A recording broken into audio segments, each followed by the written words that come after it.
বন্দরে ইটভাটায় সন্ত্রাসীদের তাণ্ডব, ম্যানেজারকে কুপিয়ে ১০ লাখ টাকা লুট।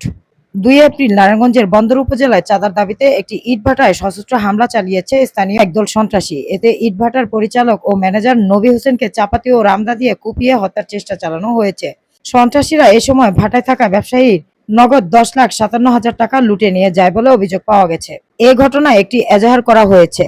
এজাহার সূত্রে জানা যায়, বন্দর থানাধীন ফনকুল এলাকায় অবস্থিত ব্যবসায়ী হাজী মোহাম্মদ গোলাপের মালিকানাধীন এবিএফ আল্লাহর দান ইট ভাটায় দীর্ঘদিন ধরে ২০ লক্ষ টাকা চাঁদা দাবি করে আসছিল স্থানীয় মোহাম্মদ জাকারিয়া ওরফে জাকির ও তার ভাই বুলবুল। চাঁদা দিতে অস্বীকৃতি জানালে ম্যানেজার নবী হোসেনকে প্রাণনাশের হুমকি দিয়ে আসছিল। এরই ধারাবাহিকতায় গত ১ এপ্রিল রাত আনুমানিক ১১ ঘটিকায় জাকির ও বুলবুলের নেতৃত্বে ৪-৫ জন অজ্ঞাতনামা সন্ত্রাসী দেশীয় অস্ত্রসজ্জে সজ্জিত হয়ে ইটভাটার অফিসে প্রবেশ করে। তারা পুনরায় চাঁদা দাবি করলে নবী হোসেন তা দিতে অস্বীকার করেন। এতে ক্ষিপ্ত হয়ে সন্ত্রাসীরা তাকে টেনে হিঁচড়ে অফিসের সামনে ফাঁকা জায়গায় নিয়ে যায়, নৃশংস হামলা ও লুটপাট চালায়। এছাড়া এজাহারে উল্লেখ করা হয়েছে, ১ নং আসামি জাকারিয়া তার হাতে থাকা চাপাতি দিয়ে নবী হোসেনের মাথায় ৩টি কোপ মেরে রক্তাক্ত জখম করে। ২ নং আসামি বুলবুল রামদা দিয়ে তার কপালে ও মুখের ডান পাশে কোপায়। নবী হোসেন মাটিতে লুটিয়ে পড়লে জাকারিয়া পিস্তল উঁচিয়ে ভয়ভীতি দেখিয়ে অফিসের ড্রয়ারে থাকা ইট বিক্রির ১০,৫৭,০০০ টাকা ছিনিয়ে নেয়।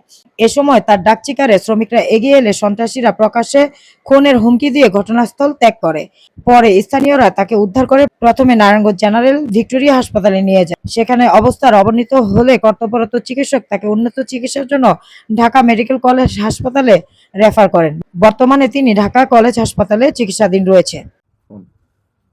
কয়েকদিন ধরে হ্যাঁ আমার ফোনে ফোনে হুমকি দেয়।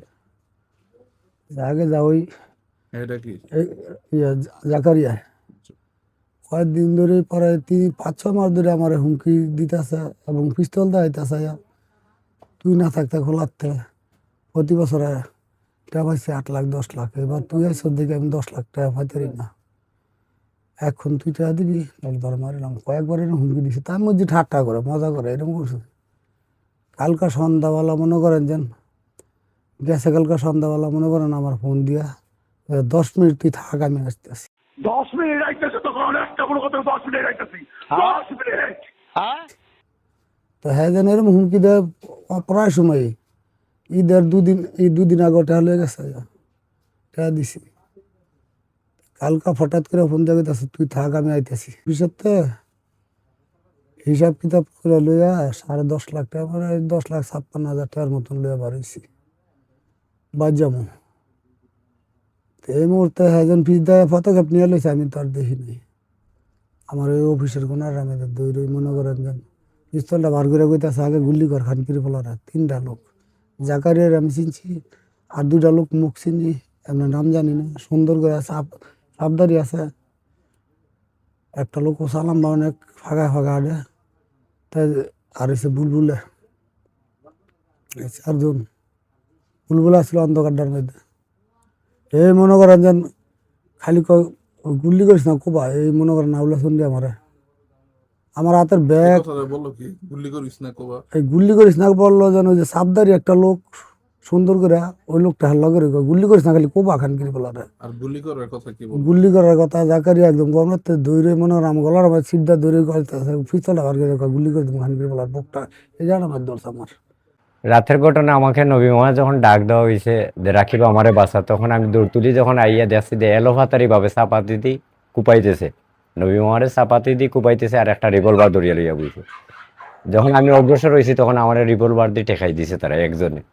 রিভলভার দিয়ে যখন ঠেকাইছে, এর ভিতরে একজন খালি খোদে আমি জজমিয়ার পোলা, এর গুলি করে দে একটা খোদে গুলি করিছে, খালি চাপাতি দি কুপাই ইচ্ছা মতন। অতটুকু পর্যন্ত লাস্টে আমি ওদের সাথে একরকম দস্তাদস্তি করিয়া নবী বাবারে আমার বাটার উপরে আগুনের উপরে নিয়ে তখন সেফ দিছি গিয়ে।